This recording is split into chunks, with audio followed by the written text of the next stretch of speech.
On February 12th, 2025, the House Oversight and Government Reform Committee held a meeting to speak about the war on waste, stamping out the scourge of improper payments and fraud. With the controversy of DOGE, the Department of Government Efficiency, and all their efforts all over the news, this meeting was loaded, to say the least. First, let me point out one of the observations I saw while watching the video of this meeting. One observation is that Representative Marjorie Taylor-Greene, Republican representing the 14th District of Georgia, is the chairwoman of this committee. Not that she doesn't deserve to be, but she has made some highly debatable claims, such as Jewish space lasers, where she suggested wildfires in California were caused by space lasers. In October 2024, she suggested the government could manipulate weather patterns to target specific political regions.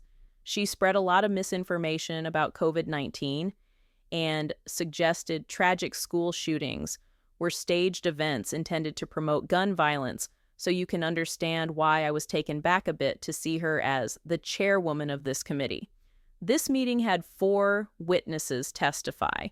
Mr. Haywood Talcove, the Chief Executive Officer for LexisNexis Risk Solutions Incorporated, Mr. Stuart Whitson, the Senior Director of Federal Affairs at the Foundation of Government Accountability, and his role focuses on welfare waste. Ms. Dawn Royal, a certified welfare fraud investigator in the state of Wyoming, and Mr. Dylan Hetler-Gaudette, Director of Government Affairs at the Project of Government Oversight, also known as POGO, which promotes advocacy of policy reforms for good government governance. Now, my next observation, and probably the most important observation, is who is not at this meeting, and that is the guy running DOGE, Mr. Elon Musk. If anyone should be testifying at this meeting, Elon should be front and center. Now, I think most Americans would agree that monetary waste is important to tackle, so the concept of DOGE is a good one. But the problem with DOGE is the lack of transparency to Congress and the American people. One of President Trump's actions that enhances this no transparency theme was mentioned several times in this meeting, and that was the firing of 17 inspector generals so far.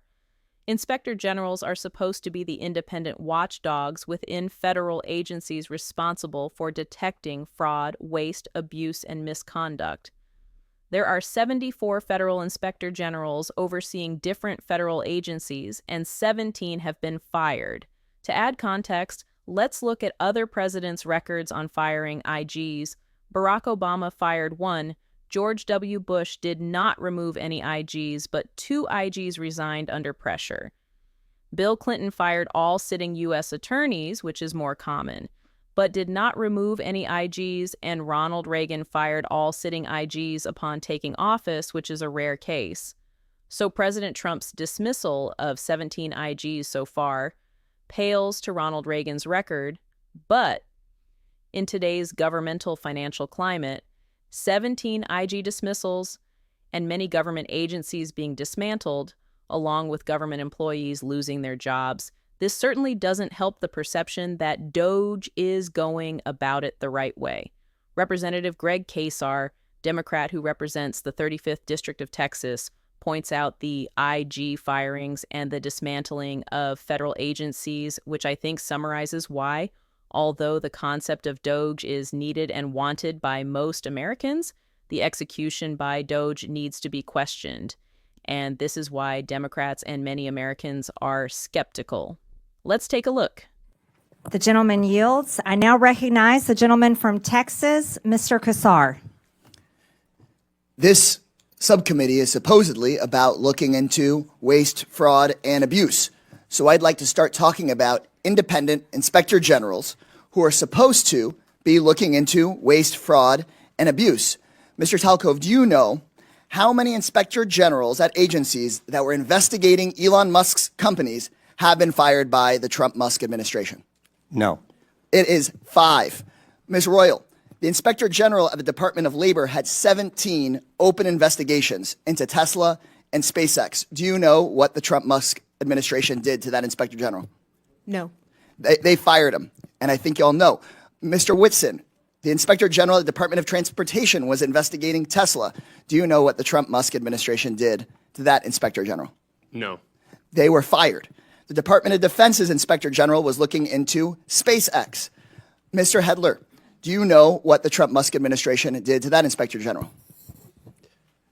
I believe he was fired. Thank you. I think everybody on the panel knows what the answer to these questions were. The U.S. Department of Agriculture Inspector General was investigating Musk's Neuralink. Mr. Talcove, now I'll ask you again under oath, do you know what Mr. Trump did to that Inspector General that was looking into one of Musk's companies? No. He was fired. The Inspector General at the EPA was repeatedly taking on Tesla. Mr. Hedler, since it seems that you're answering the questions that everyone knows the answer to, do you know what the Trump-Musk administration did to that Inspector General? I believe he was also fired. Also fired. At least 5 Inspector Generals that were looking into Elon Musk's companies were fired by the Trump-Musk administration. These Inspector Generals, who are independent, protected by law, they are the people that find the waste, fraud, and abuse and found many of the cases of waste, fraud, and abuse that have been brought up today, fired because they were looking into Elon Musk. At the NLRB, the National Labor Relations Board, which is supposed to protect workers from getting their unions busted by folks like Elon Musk, made functionally broken by the so-called Department of Government Efficiency that really is the Department of Government Efficiency for Elon Musk, not for you. They are trying to shut down the Department of Education, the Department of Labor. You know what Elon Musk doesn't seem to be looking into? His own contracts. Again, I'll ask you, Mr. Talcove, do you know how much money a day Mr. Musk will receive from the federal government for his contracts? No. The answer is $8 million a day. Just last year, Elon Musk was promised $3 billion from close to 100 contracts with the federal government.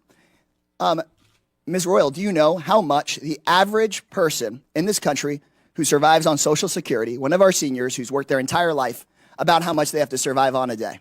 I do not. $65 a day. We're not looking into Elon Musk's $8 million a day. This subcommittee, chaired by Marjorie Taylor-Greene and the House Republicans, is looking into your grandmother's $65 a day. Let me be clear. I think we would all support taxpayer savings, look into money we might needlessly send to billionaires and big corporations, find taxpayer savings, and send it back to your hardworking family. But instead, what House Republicans and the Trump-Musk administration want to do is they want to look into your kids' lunch money, your kids' teacher's salary, into your grandparents' Social Security. They want to take that money and give it out in billionaire tax cuts, and they are talking about that in committee tomorrow. In Budget Committee tomorrow, they just released their plan. So let me be clear. When Republicans talk about government efficiency in this Congress, they're not looking into billionaires who don't pay their taxes. They're not looking into billionaires who get rich off of government contracts. They're not looking into Elon Musk firing watchdogs who are supposed to keep him accountable. They're looking at cutting your public schools. They're going straight for your Social Security. They're coming straight for cancer research. They're coming straight for the Department of Education. They're not looking at big tech. They're not looking at big pharma because those people fund their campaigns. If this committee were serious about rooting out waste from our federal government, then today's whole hearing would be about how Musk and Donald Trump are firing the independent watchdogs who've done this work for decades. Instead, my Republican colleagues' actual goal on this committee is to distract from Trump and from Musk's corrupt war on accountability. This will not be a subcommittee dedicated to making government efficient for everyday people.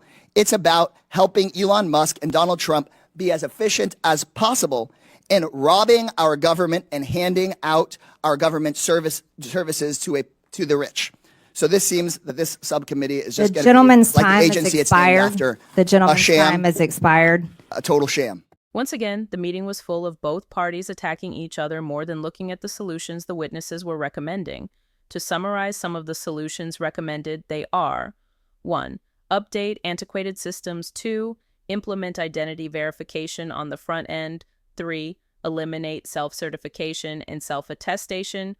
4. No more honor system for billion-dollar programs. 5. Continuous auditing. 6. Update the 1974 Privacy Act that doesn't allow for data matching and data sharing. 7. Add funding for fraud prevention in each appropriation bill. 8.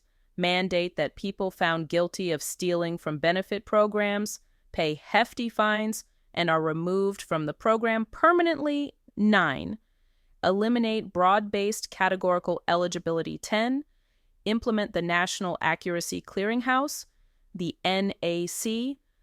This would provide data to states to eliminate duplication participation in social welfare programs and strengthen eligibility standards. This is part 1 of the War on Waste series. Stay tuned for more videos about this topic because there is so much more to unravel. Please subscribe and hit the notification bell to be notified when I drop part 2. I would love to hear your views about DOGE. Do you think DOGE is really helping to eliminate waste, or is there something more sinister going on? Please leave a comment below. Support our channel with this great-looking How Congress Voted tee. Go to our website, merchgorilla.com, to get yours. Let's stay informed and keep our eyes on Congress. If you do not know who your House of Representative is, I will provide a link in the description below that takes you to a website where you enter your zip code to find out who your representative is. Subscribe to How Congress Voted to get important updates on what's going on inside the walls of Congress and to track your congressperson so you are better informed when it comes time to vote. Like, share, and subscribe.